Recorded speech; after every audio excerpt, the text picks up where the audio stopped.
Hazrat Ibn Umar radiyallahu anhu reports that Allah's Apostle sallallahu alaihi wasallam said, "Out of your former generations, 3 men were going on a journey. When it started to pour down, they entered a cave and unfortunately a huge stone blocked the entrance to the cave. They started telling one another, 'Nothing can save you except telling the truth.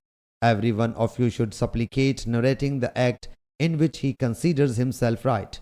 So one of them said, 'O Allah Jalla Jalaluhu, you know well that I hired a worker in exchange for 3 saw, 12 kilograms of rice. He went away leaving his rice with me. I sowed his rice, which resulted in profit, so much so that I bought a lot of cows from it. Later he came to procure his wages, and I said to him, "These cows are yours. Drive them away."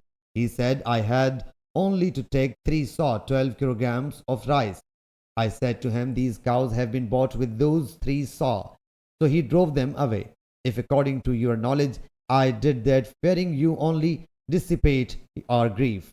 So that stone got aside a little. The second one said, "O Allah Jalla Jalaluhu, you know well that my parents were extremely old.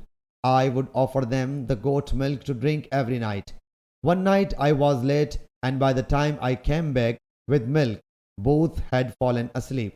The members of my family were churned up out of hunger, but it was my practice to offer my parents to take milk first, then my household. I did not feel like wakening them up nor leaving them, so I stood there by them till the break of day. So if, according to you, I did that, fearing you only dissipate our grief." So the stone got aside bit more, to such an extent that they could see the sky. The third one said, "O Allah Jalla Jalaluhu, you know well that I had a cousin who was my beloved, and I fabulously loved her. I wished to appease my sexual desire from her, but she was not consenting without taking 100 dinar, unit of currency. I labored hard, got the coveted dinar, and settled them on her. She entrusted herself to me. When I sat between her 2 legs, she said, 'Fear Allah Jalla Jalaluhu and don't break the seal without having a legal right.' I got up and left 100 dinar with her. If according to you I did that, only fearing you give us away." So Allah Jalla Jalaluhu granted them an outlet, and they came out. Sahih Bukhari Hadith number 3465.